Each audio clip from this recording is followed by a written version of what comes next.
Selamat pagi semuanya. Kita akan bahas materi berikutnya, yaitu persediaan, tapi kita fokus pada penilaian selain kos.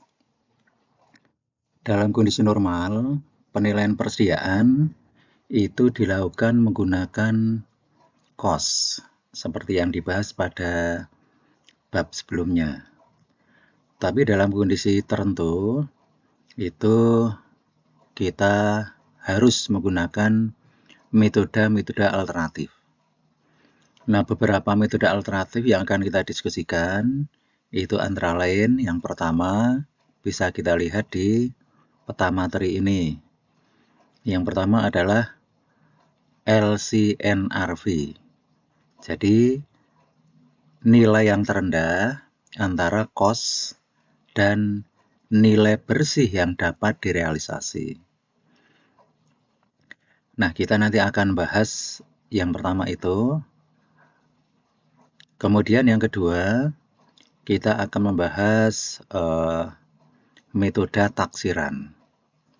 Nah, untuk metode taksiran itu nanti ada dua pendekatan yang akan kita bahas. Yang pertama adalah metode laba kotor atau gross profit.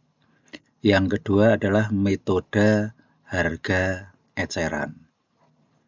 Ya, jadi itu yang akan kita bahas. Oke, kita mulai membahas pendekatan yang pertama, LCNRV, the lower of cost or net realizable value. Nah, pendekatan ini sebetulnya bukan pendekatan baru, karena memang sejak dulu sudah dipakai tapi dengan menggunakan nama yang berbeda. Ada yang menggunakan nama LCM, lower of cost or market. Jadi market itu adalah harga pasar. Mana yang terendah antara cost dengan harga pasar. Nah, kalau sekarang namanya diganti menjadi yang terendah antara cost dan nilai bersih yang dapat direalisasi. Nah, di sini lebih detail karena tidak hanya sekedar harga pasar, tapi adalah nilai bersih yang dapat direalisasi atau nilai bersih yang dapat diperoleh. Jadi seandainya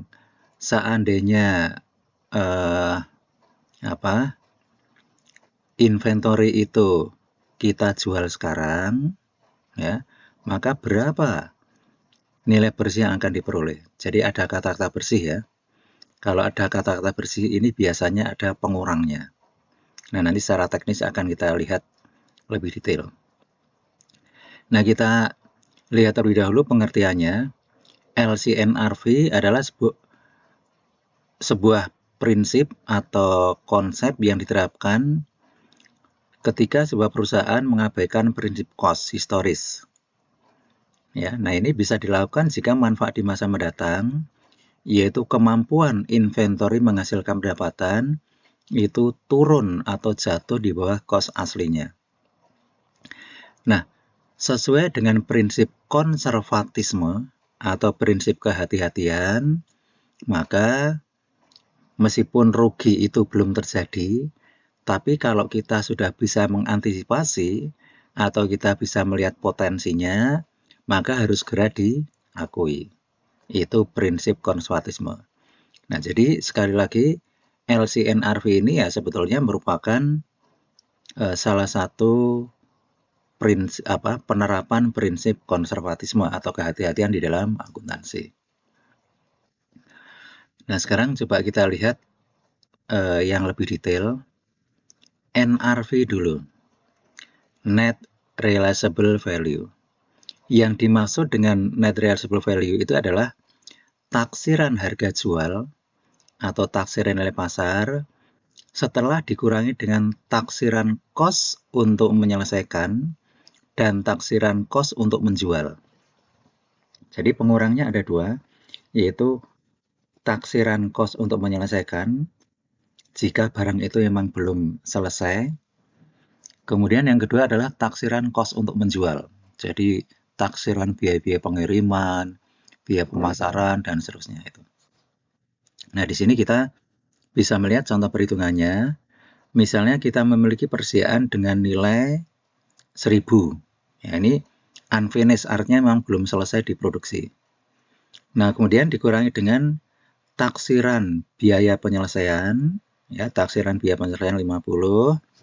Kemudian dikurangi lagi juga dengan taksiran cost atau biaya untuk menjual. Jadi total pengurangnya 250.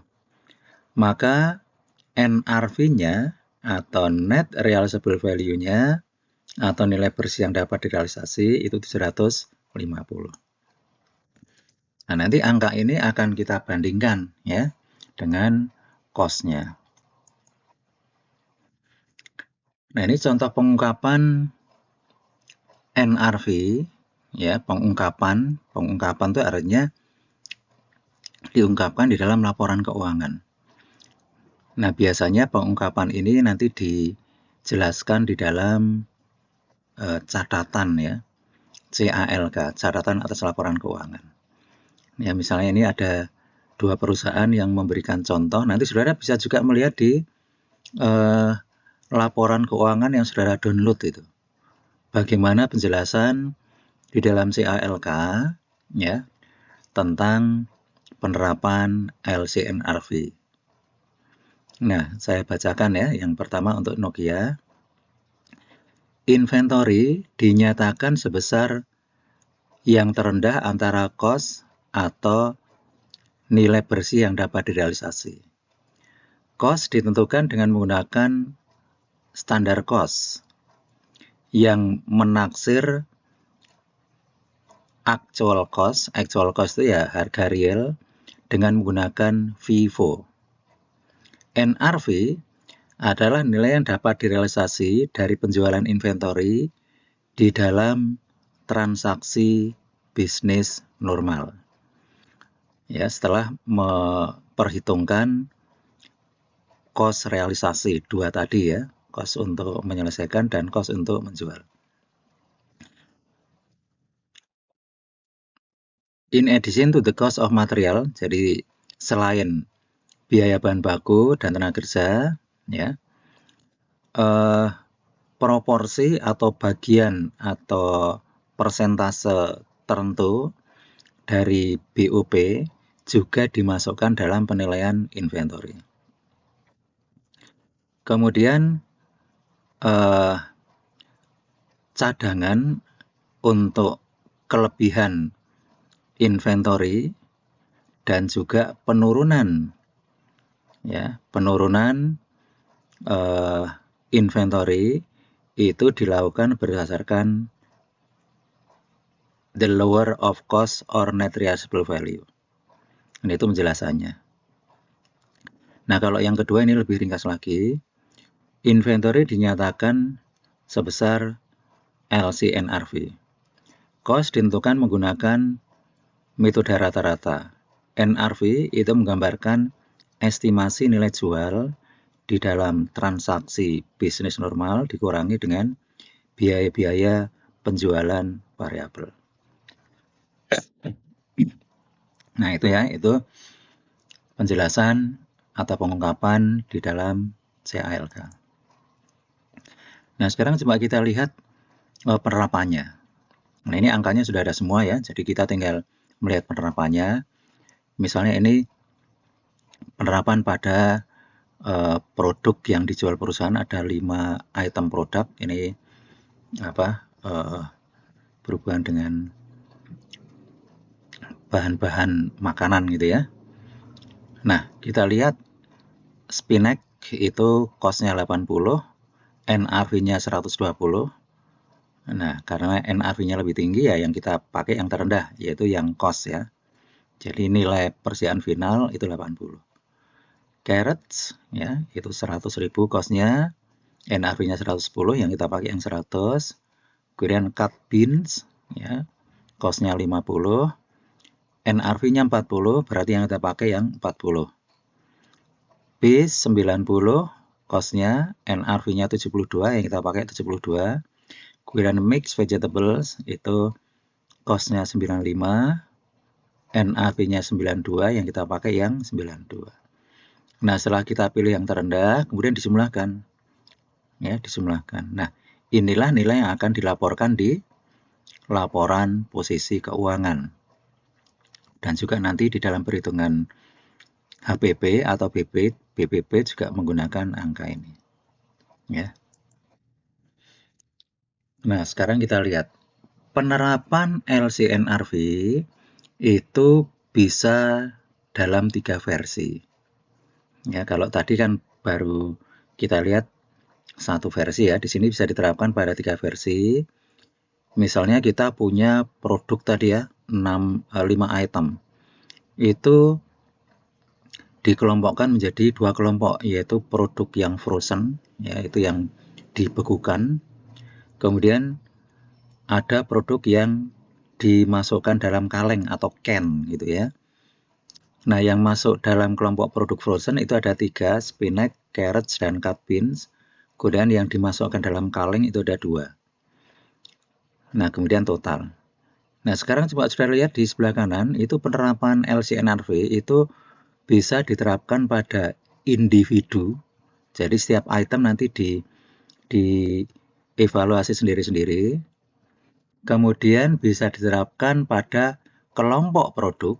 Ya, kelompok produk itu ada 2 ya, frozen dan can. Nah, kemudian bisa juga diterapkan pada totalnya. Kita lihat ya.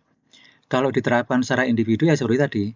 Spinach cost-nya 80, LCNRV 120, yang kita pakai adalah yang 80. Carrots yang kita pakai yang 100. Cut beans 40.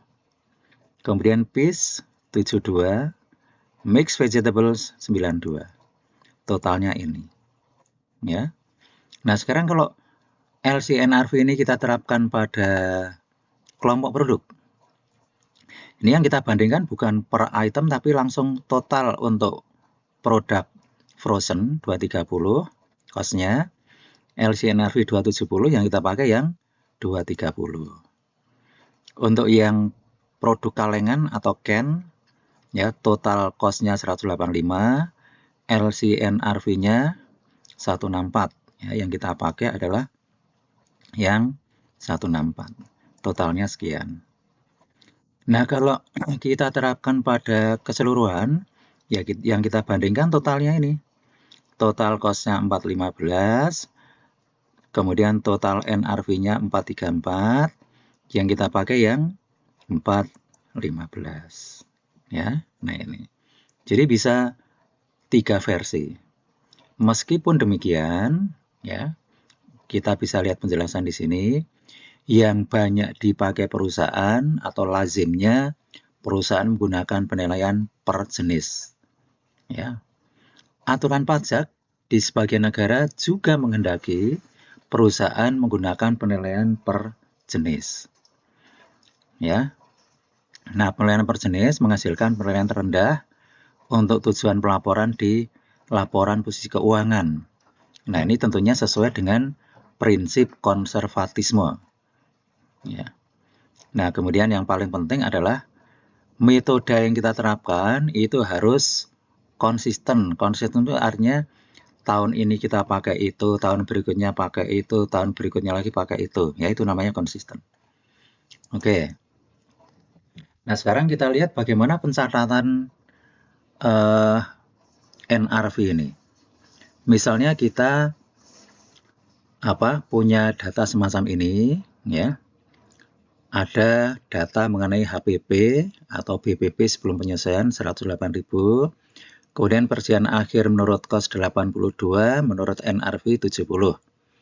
Nah, tentu saja karena NRV-nya lebih rendah, itu yang kita pakai untuk dilaporkan di laporan keuangan.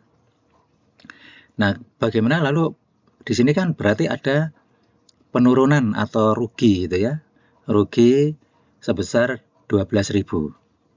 Pencatatannya ada 2 macam atau 2 versi. Yang pertama kita bisa menggunakan metode rugi. Jadi jurnalnya seperti ini. Debit rugi penurunan persediaan ke NRV. Nah, rugi ini nanti akan langsung dilaporkan di laporan laba rugi ya pada kelompok lain-lain. Nah, kita bisa juga menggunakan metode HPP. Ya, jadi kalau rugi itu berarti menambah HPP. Ya, sehingga HPP atau BPP kita debit, kreditnya persediaan. Oke ya, ada dua versi. Nah, kemudian seperti halnya ketika kita mencatat kerugian piutang gitu ya. Kalau metode langsung kan ya langsung kita kreditkan ke piutang dagang gitu ya.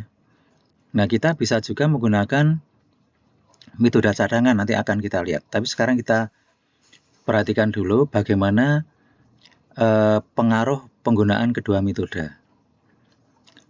Kalau kita lihat dari sisi pelaporan persediaan, nggak ada bedanya. Ya, persediaan di laporan posisi keuangan pada kelompok aset lancar ya, sama-sama dilaporkan 70.000. Baik kita menggunakan metode HPP maupun metode rugi. Nah, yang membedakan nanti adalah kalau dilaporkan di laporan laba rugi ya. Bedanya adalah pada posnya.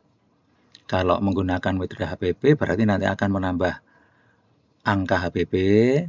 Kalau menggunakan metode rugi maka nanti akan dilaporkan dalam pos sendiri. Tapi dampaknya terhadap laba tahun berjalan ya sama ya, sama.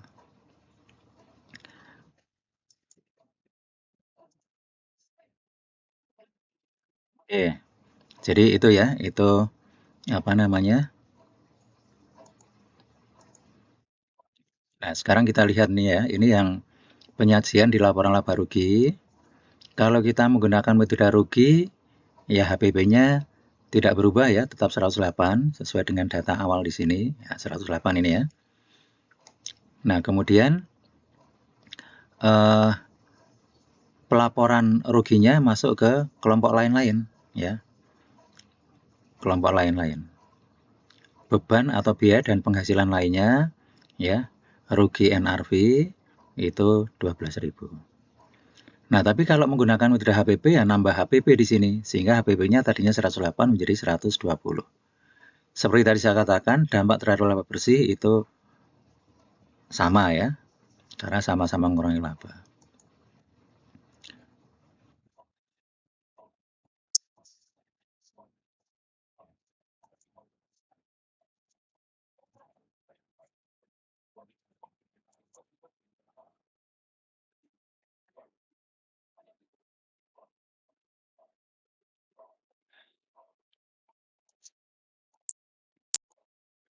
Sekarang kalau kita menggunakan metode cadangan, nah ini ya, kita lihat di sini pencatatan rugi itu tidak langsung dikreditkan ke persediaan. Jadi debitnya sama ya, kalau kita menggunakan metode rugi ya debitnya rugi. Kalau kita pakai metode HPP ya debitnya HPP. Hanya sekarang yang dikredit itu bukan langsung ke persediaan tapi ke cadangan penurunan ke NRV. Ya, hanya itu perbedaannya. Penyajian di rugi laba ya persis seperti kalau kita melaporkan piutang dagang ya. Jadi persediaannya di laporan supplier cost-nya, kemudian cadangan penurunannya itu dikurangkan ya sehingga nanti nilai bersihnya itu sebut dengan persediaan bersih gitu ya. Nah, sekarang selain mengakui kerugian karena penurunan rugi persediaan ya, itu standar akuntansi juga mengakui adanya pemulihan rugi. Ya, pemulihan rugi. Jadi tahun berikutnya ketika kita melakukan penilaian ulang ternyata nilai persediaan itu mengalami kenaikan, jika tahun sebelumnya kita mencatat kerugian ya kenaikan di tahun berikutnya itu bisa digunakan untuk mengkompensasi kerugian tahun sebelumnya dengan catatan ya pemulihannya itu maksimum sebesar rugi tahun sebelumnya. Nah, karena rugi tahun sebelumnya 12.000, maka pemulihannya maksimum juga 12.000. Misalnya, tahun berikutnya NRV naik menjadi 74.000, jadi mengalami kenaikan 4.000. Nah, karena 4.000 masih di bawah 12.000, maka kita bisa mencatat pemulihan rugi ya dengan menggunakan jurnal ya seperti ini. Ini kalau kita menggunakan mitra rugi dengan cadangan. Ya. Debitnya cadangan persediaan, cadangan penurunan persediaan ke NRV, kreditnya pemulihan rugi. Ya. Kalau tadi rugi itu mengurangi laba, maka pemulihan rugi kebalikannya nanti akan menambah laba. Perlakuannya sama, jadi masuk ke pos lain-lain. Ya. Nah, kalau kita menggunakan metode HPP ya sama saja gitu. Ya. Sama saja debit cadangan, kreditnya HPP. Jadi HPP-nya berkurang, labanya bertambah sama gitu ya. Nah, sekarang kita lihat bagaimana dampak rugi dan pemulihan rugi ini kalau kita lihat dari tahun ke tahun gitu ya. Misalnya ini. 31 Desember 2010 ya. Cost-nya 188, NRV-nya 176 ya. Berarti di sini ada penurunan 12.000 ya. 12.000 kita menggunakan cadangan ya. Maka di sini akun cadangan itu dikredit sebesar 12.000 ya. Efek terhadap laba tahun berjalan itu turun ya karena ada rugi 12.000. Tahun berikutnya cost 194, NRV 187, ada penurunan lagi 7.000 ya. Nah, ini yang kita cadangkan, jadi mirip dengan CKP itu. Kita punya cadangan 12.000, tahun ini kita membentuk 7.000. Berarti cadangannya kan harus diturunkan 5.000 ini. Nah, 5.000, maka dampak terhadap laba bersih naik. Ya. Tahun berikutnya, cost 173, NRV 174, nah berarti tidak ada pengakuan rugi ya. Tidak ada pengakuan rugi. Kemudian adjustment-nya ya, adjustment-nya tetap sekian, ini turun ya, efek terhadap laba itu naik. Kemudian berikutnya cost-nya 182, NRV-nya 180, ini yang dicadangkan 2.000 ya. 2.000. Nah, berarti ini sama dengan yang pertama tadi ya. Oke. Nah, sekarang kita lihat contoh berikutnya ya. Contoh berikutnya kali ini kita akan melihat bagaimana NRV itu juga dihitung gitu ya. Kalau tadi kan datanya sudah given. Misalnya perusahaan memproduksi meja, mayoritas produknya adalah model standar dan dijual berdasarkan harga katalog. Pada tanggal 31 Desember 2010, perusahaan memiliki data sebagai berikut. Ya. Ini ada 4 produk ya, A, B, C, D. Ini cost menurut Vivo. Kemudian ini estimasi biaya untuk menyelesaikan dan menjual, lalu ini harga jual. Nah, berapa nilai persediaan yang dilaporkan pada tanggal 31 Desember? Ya, jika perusahaan mengadopsi LCNRV, ya kalau menggunakan Vivo ya, lower of Vivo cost or net realizable value untuk setiap jenis barang. Ya. Nah, pertama kita hitung dulu, ya. Kita hitung dulu NRV-nya ini. Nah, NRV adalah taksiran harga jual, ya kalau A ini taksirannya kan 500, kemudian dikurangi taksiran biaya, ya 50, ya 450 ya. Kemudian dibandingkan dengan cost-nya 470, ya, NRV-nya 450, ya berarti yang terendah kita pakai yang 450. Yang B juga demikian, NRV-nya adalah 540 dikurangi 110. Ya, ketemu 430, cost-nya 450, yang kita pakai yang terendah 430. Kemudian C, NRV-nya ya, yaitu harga jual 900 kurangi taksiran biaya 260, maka NRV-nya 640. Cost-nya 830, berarti yang kita akui yang terendah. Ya, kemudian yang D juga sama ya. Harga jualnya 1.200, taksiran biaya untuk menjual 200, maka NRV-nya 1.000. Ya, cost-nya 960. Nah, karena cost-nya lebih rendah, maka yang 960 itu yang kita ambil. Ya, jadi LCNRV-nya untuk D 960, yaitu sebesar cost-nya. Nah, sekarang kita masuk ke metode yang kedua. Ya, metode yang kedua adalah metode laba kotor. Untuk bisa menggunakan metode laba kotor dengan baik, syaratnya simpel saja, yaitu saudara tahu bagaimana cara menghitung laba kotor. Ya, laba kotor, ya secara umum kan saudara tahu bahwa ngitungnya adalah penjualan bersih dikurangi HPP. Ya, penjualan bersih dikurangi HPP ketemu laba kotor. Nah, yang menjadi persoalan di sini yang akan kita taksir perhitungannya adalah persiapan akhir. Persiapan akhir merupakan salah satu unsur untuk menghitung HPP. Ya, HPP itu sendiri kan ngitungnya adalah persiapan awal ditambah pembelian sama dengan persiapan TUD. Ya. Persiapan TUD dikurangi dengan persiapan akhir ya sama dengan HPP. Nah, dengan demikian maka saudara bisa melihat di sini. Kalau kita sudah bisa menghitung persiapan TUD ya, kemudian kita ingin menghitung persiapan akhir ya, persiapan akhir sama dengan persiapan TUD dikurangi HPP. Nah, tapi HPP-nya dari mana? HPP-nya ditaksir.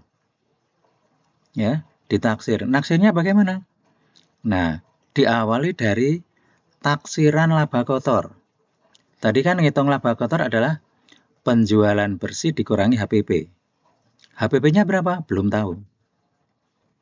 Ya, laba kotor ditaksir menggunakan persentase. Jadi kalau penjualan bersih diketahui, laba kotor diketahui, dengan mudah saudara bisa menghitung HPP. Ya, kalau ngitung laba kotor sama dengan penjualan dikurangi HPP, maka HPP sama dengan penjualan bersih dikurangi laba kotor. Ya, jadi penjualan bersihnya sudah tersedia, kemudian taksiran laba kotor sudah diketahui, maka saudara bisa ngitung HPP. Ya, bisa ngitung HPP, yaitu penjualan bersih dikurangi laba kotor.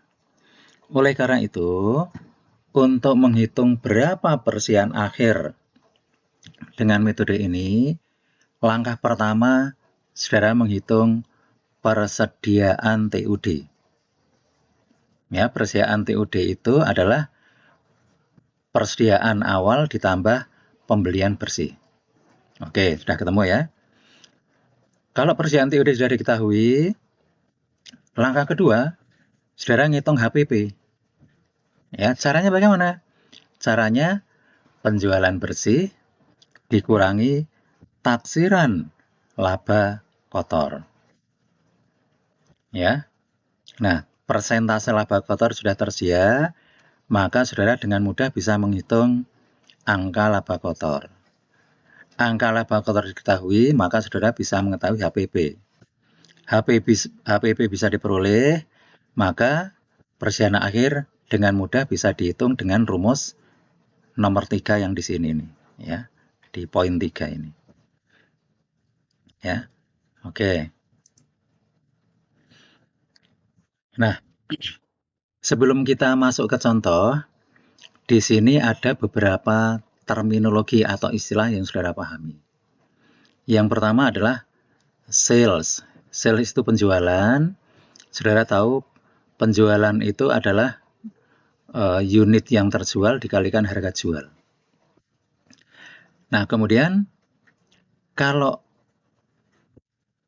pengertian penjualan itu sendiri, ya, penjualan itu sendiri secara umum itu adalah unit yang dijual.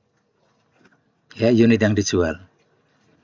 Kalau penjualan yang ada di laporan laba rugi itu sebetulnya nama lengkapnya adalah pendapatan penjualan atau sales revenue. Jadi kalau penjualan saja itu lebih kita artikan sebagai unit yang terjual.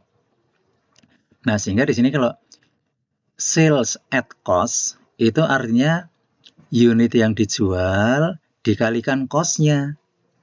Nah, berarti itu sama dengan HPP. Kemudian kalau sales at selling price itu artinya unit yang terjual dikalikan harga jual. Nah, itu yang disebut dengan pendapatan penjualan. Ya. Pembelian juga demikian. Pembelian at cost itu artinya cost barang yang dibeli. Ya.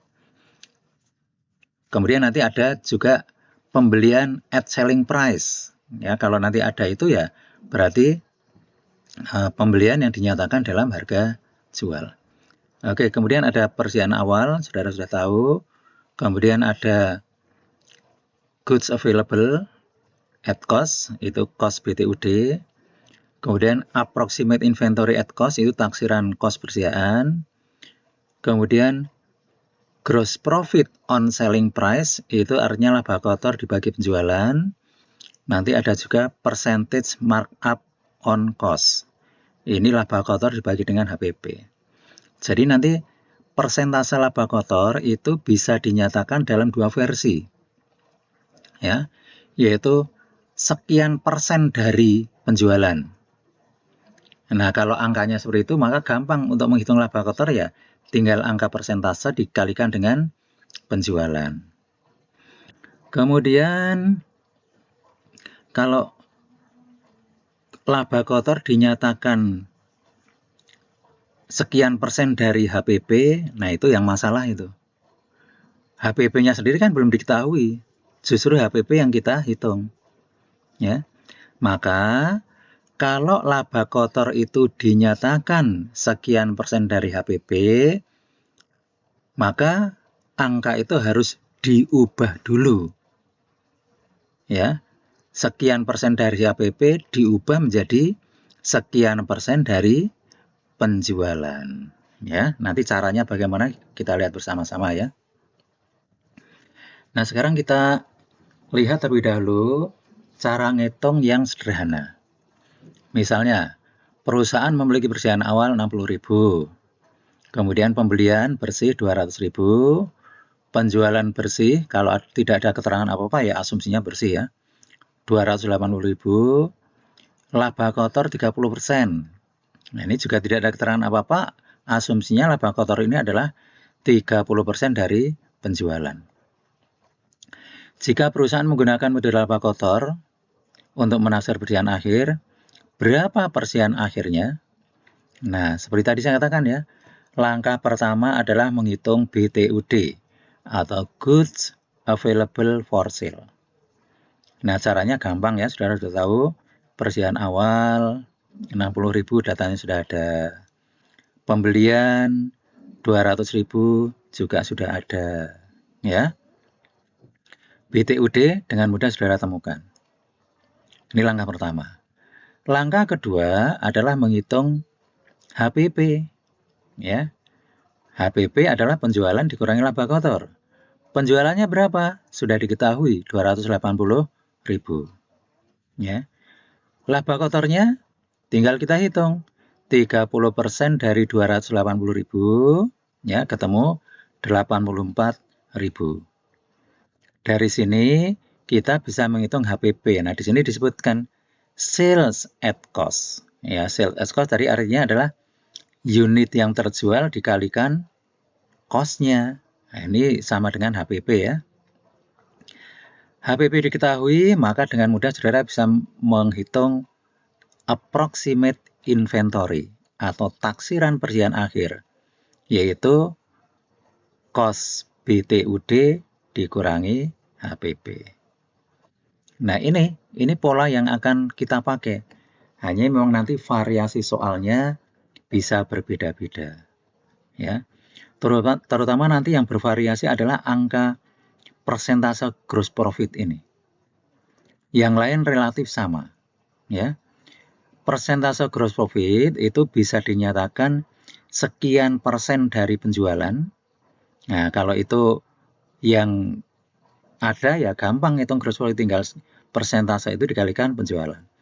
Tapi kalau dinyatakan sekian persen dari HPP, maka angka itu harus diubah, dikonversi menjadi sekian persen dari penjualan. Nah, cara mengkonversinya seperti ini, ya. Ini memang dituliskan lengkap, ya. Tapi yang penting bagi saudara justru yang 1 dan 2 itu. Kalau yang 3, 4 itu kan kebalikannya, ya, kebalikannya itu. Oh sorry, ini yang 3, 4 itu ya, yang 3, 4. Kalau yang 1, 2 ini sudah enak-enak sekian persen dari penjualan, kok malah diubah menjadi sekian persen dari cost, ini biasanya kan seperti mencari masalah gitu ya. Nah, yang kita perlukan adalah bagaimana kita mengkonversi sekian persen dari HPP diubah menjadi sekian persen dari penjualan. Ini yang 3, 4 ini yang penting ini.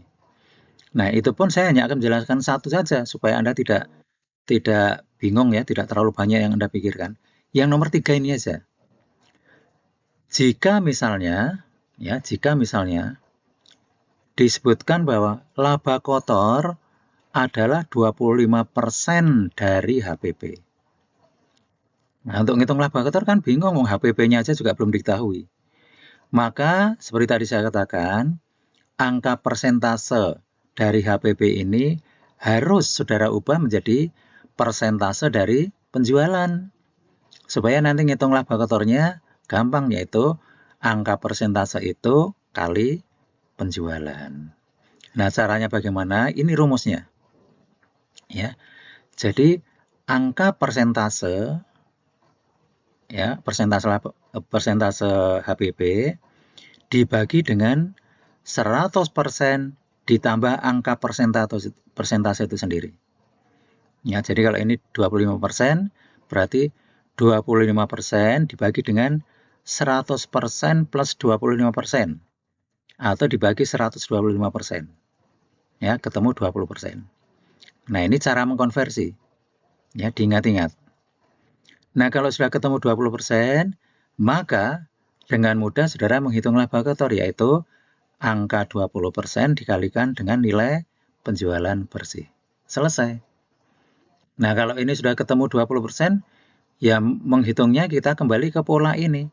Langkah pertama menghitung BTUD, langkah kedua menghitung HPP, langkah ketiga menghitung persian akhir. Ya, karena menghitung laba kotornya kan sudah tinggal sekian persen dari penjualan. Ya. Jadi ini cara untuk mengkonversi persentase HPP ke dalam persentase penjualan. Ya. Nah, sekarang kita lihat contoh berikutnya ya. Contoh berikutnya ini dari KISO juga ya, dari exercise 914. Misalnya perusahaan menggunakan mitra laba kotor untuk menaksir persian akhir bulan. Berikut ini informasi untuk bulan Mei. Ya, persian awal 160, pembelian 640, biaya angkut 30, penjualan 1 juta, retur penjualan 70.000, retur penjualan, retur pembelian 12.000. Nah, instruksinya hitunglah persian akhir jika laba kotor 25% dari penjualan. Nah, kalau ini gampang ya. Penjualan yang dimaksud adalah penjualan bersih ya. Nah, kalau ini gampang hitungnya. Ya, yaitu pertama kita ngitung apa? BTUD. Ya.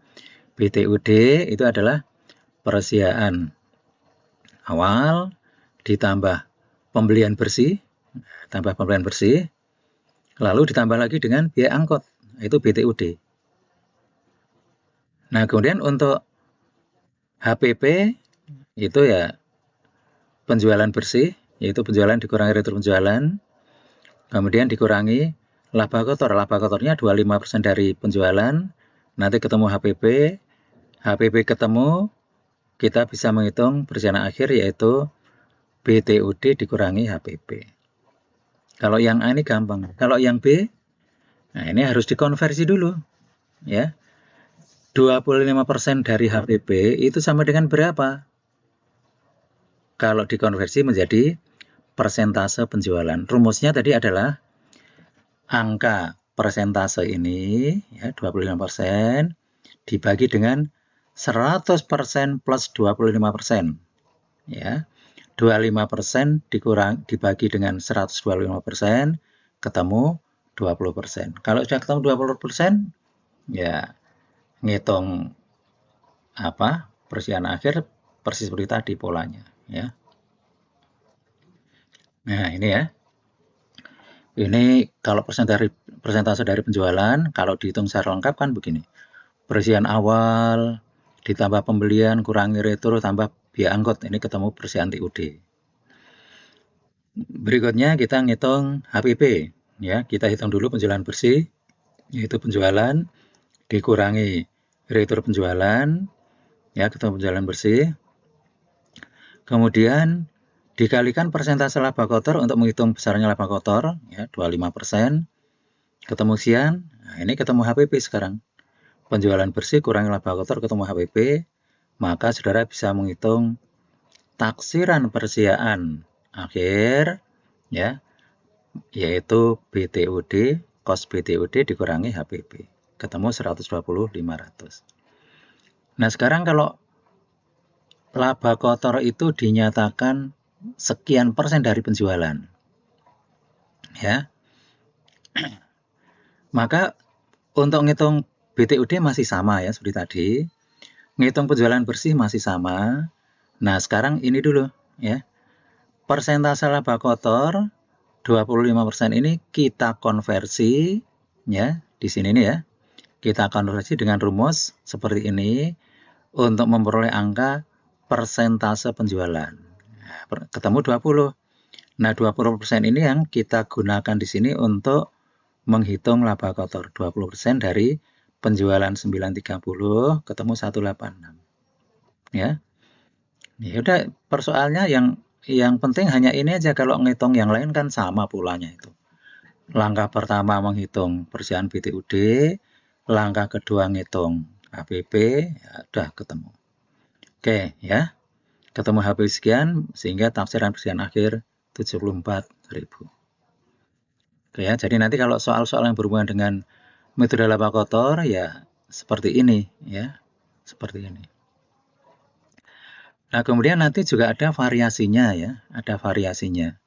Variasinya itu misalnya kalau misalnya ini kan persediaan yang seharusnya ada gitu ya.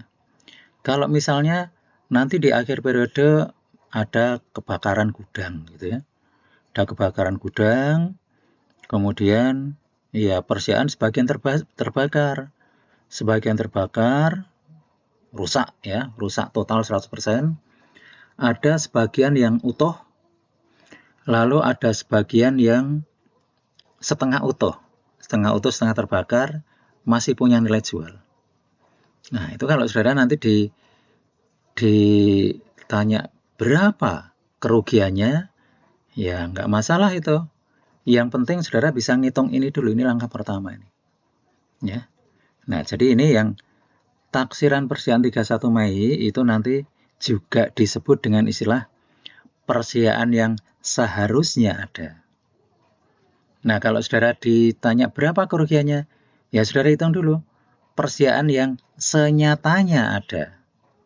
Yang seharusnya dikurangi yang senyatanya, itulah yang disebut dengan rugi. Ya. Nanti kita elaborasi di contoh-contoh soal ya yang saya rencanakan nanti akan kita bicarakan pada kuliah hari Senin ya. Jadi hari Senin nanti kita akan elaborasi soal-soal yang saya berikan kemarin dan nanti gitu. Oke, ini kelemahan metode taksiran, ya namanya taksiran pasti banyak kelemahannya ya. Persediaan akhir disajikan secara angka taksiran. Jadi sekali lagi memang metode taksiran ini dipakai jika kita tidak dalam kondisi khusus kita tidak bisa menggunakan metode yang normal. Kemudian menggunakan perhitungan persentase laba kotor masa lalu. Ya, kelemahan ketiga, tingkat laba kotor tidak selalu menggambarkan kondisi nyata. Ya memang ya. Setiap tahun kondisi bisnis pasti berubah. Nah, kemudian normalnya metode ini tidak dapat digunakan untuk pelaporan keuangan. Oleh karena itu, IFRS atau standar internasional menghendaki adanya perhitungan fisik sebagai tambahan verifikasi. Jadi kalau suatu saat kita terpaksa menggunakan metode laba kotor, ini juga harus didukung oleh perhitungan fisik. Ya, nanti fisiknya berapa, dan seterusnya nanti bisa mendukung angka yang dilaporkan di laporan keuangan. Oke, sekarang kita menggunakan metode yang ketiga, metode taksiran yang ketiga. Ini kalau di masa lalu metode taksiran itu banyak ya, nanti ada LIFO, retail dan seterusnya. Tapi sekarang disederhanakan metode harga retail itu eceran ya atau harga jual. Jadi retail itu harga jual atau harga eceran. Sekarang hanya dikenalkan dua, yaitu metode konvensional dan metode cost. Ya. Nah, metode ini biasanya digunakan oleh para pengecer atau pedagang akhir gitu ya. Pedagang akhir itu ya para pedagang yang langsung menjual ke konsumen. Dia memperoleh barang dari distributor. Ya. Itu yang dimaksud dengan pengecer. Jangan dikira pengecer itu ya pedagang kecil, tidak ya. Jadi toko-toko yang besar misalnya Alfamart ya. Kemudian yang lebih besar lagi, yang pokoknya yang langsung menjual ke konsumen, itu pengecer ya. Jadi pengecer tidak selalu perusahaan kecil gitu ya. Oke, ini biasanya digunakan oleh para pedagang pengecer untuk menilai persediaan tanpa menghitung fisik barang. Yaitu dengan mengkonversi harga jual menjadi cost. Ya. Nah, syarat untuk bisa ditetapkan metode ini adalah perusahaan harus memiliki catatan yang lengkap tentang total cost dan nilai jual barang yang dibeli. Ya, jadi kalau cost barang yang dibeli pasti kita punya. Tapi kalau taksiran nilai jual barang yang dibeli itu ya harus detail ya. Yang kedua, total cost dan nilai jual barang yang TUD, tersedia untuk dijual. Kemudian ada data tentang penjualan penduduk berjalan. Ya. Oke. Nah, sekali lagi, metode ini ada dua macam, yaitu metode konvensional, itu menggunakan basis LCNRV. Yang kedua adalah metode cost murni gitu ya, metode cost murni. Nah, kita langsung masuk ke ilustrasi ya. Ilustrasinya langsung diambil dari soal yang ada di bukunya Kiso, soal yang levelnya P, problem 99. Misalnya sebuah perusahaan menggunakan metode harga eceran untuk menaksir persediaan akhir. Berikut ini data yang berhubungan dengan sebuah departemen bulan Oktober 2013. Nah, ini ya. Ini ada data tentang persediaan awal, cost-nya sekian, nilai jual persediaan awal sekian. Pembelian, ini cost pembeliannya sekian, nilai jual barang yang dibeli sekian. Kemudian biaya angkut, retur pembelian, nilai jual barang yang diretur sekian. Nah, kemudian ada istilah tambahan kenaikan harga atau markup. Ya, markup itu ya taksiran laba gitu ya. 9.000. Ada pembatalan kenaikan harga atau markup cancellations, pembatalan markup 2.000. Ada penurunan harga ya, markdown 3.600. Ada rusak normal, jadi barang yang disimpan ada yang rusak, tapi kerusakan ini bersifat normal, nilainya 10.000. Lalu ini penjualan periode berjalan sekian. Nah, sekarang kita lihat bagaimana perhitungan persediaan akhir dengan menggunakan mitra harga eceran konvensional. Ya, kita lihat di sini ya. Pertama kita menghitung BTUD ya, at cost dan at retail. Versi cost dan versi harga jual. Nah, ini datanya kan tadi ada ini cost-nya, ini nilai jual. Ya. Jadi nanti kita hitung itu dulu.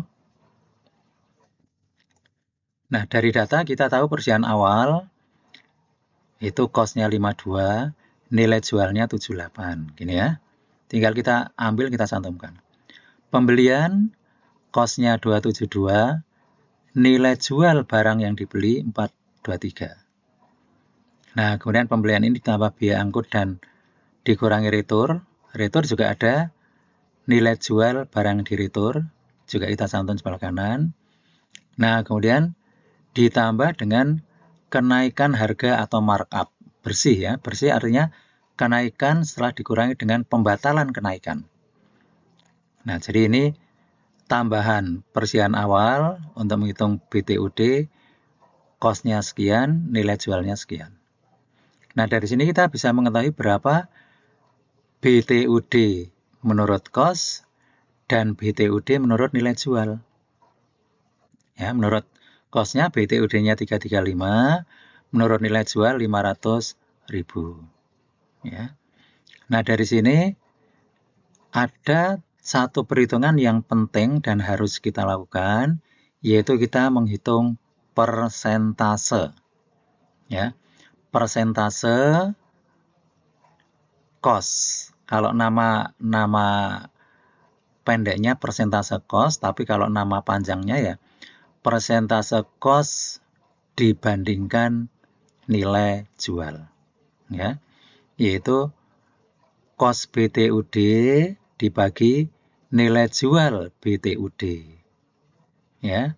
Kali 100% ketemu 67%. Untuk apa angka ini? Angka ini nanti untuk menaksir persediaan akhir. Ya. Nah, kita lanjutkan. Berikutnya kita akan menghitung atau menaksir persediaan akhir menurut harga jual. Ya. Nah, ini BTUD ini dikurangi dulu dengan penurunan harga bersih, yaitu markdown dikurangi pembatalan markdown kalau ada. Dikurangi kerusakan normal, ya. Kalau nggak ada dua ini ya langsung aja. BTUD menurut harga jual dikurangi dengan penjualan. Ya, dikurangi dengan penjualan. Ya. Nah, penjualan ini kalau tadi kita ngitung pakai metode laba kotor kan semuanya pakai cost ya. Jadi ini BTUD dikurangi HPP, ketemu persediaan akhir. Tapi sekarang BTUD-nya itu versi nilai jual. BTUD versi nilai jual dikurangi dengan nilai barang yang dijual. Ya. Nah, ketemu persediaan akhir menurut harga jual. Nah, kalau sudah ketemu persediaan akhir menurut harga jual, kemudian untuk menghitung berapa cost persediaan akhir ya, angka ini 96.400 dikalikan persentase ini. Nah, maka kita peroleh angka 64.588. Inilah yang disebut dengan taksiran persediaan akhir. Ini yang nanti akan kita laporkan di laporan keuangan. Ya. Nah, bagaimana kalau kita menggunakan metode harga eceran kos, ya, kos murni? Ngitungnya hampir sama, ya, ngitungnya hampir sama, hanya bedanya begini. Kalau di sini yang diperhitungkan di dalam perhitungan BTUD versi harga jual, ini hanya kenaikan harga bersih. Kalau di sini penurunan harga bersih juga masuk dalam perhitungan BTUD. Hanya itu bedanya. Yang lain sama, ya. Jadi ngitung BTUD menurut kos ini sama seperti tadi, ya. Ketemu 335. Ya, ini kan juga ya 335. Tapi di dalam menghitung BTUD menurut nilai jual, kalau di sini penurunan harga bersih tidak masuk perhitungan BTUD, kalau di sini masuk perhitungan BTUD. Akibatnya BTUD versi versi harga jual itu lebih rendah, ya. Kalau di sini tadi 500.000, di sini 496.400. Sekarang ada unsur penurunan harga bersih 3.600. Hanya itu bedanya. Nah, kemudian kalau sudah ketemu BTUD menurut kos dan BTUD menurut harga jual, ya sudah tinggal dihitung persentase kos. Ya, 67,49%. Nah, kita bisa menyebut dengan istilah pendek persentase kos atau persentase kos dari nilai jual, gitu ya. Nah, kemudian BTUD ini dikurangi dengan penjualan, ya. Kalau ada kerusakan normal juga diperhitungkan, gitu ya. Kalau nggak ada kerusakan, ya langsung kurangi penjualan, ketemu perjalanan akhir versi atau menurut nilai jual. Nah, kalau itu sudah ketemu, maka dengan mudah kita bisa menghitung persianan akhir pada kos, yaitu persianan akhir menurut nilai jual dikalikan dengan persentase ini.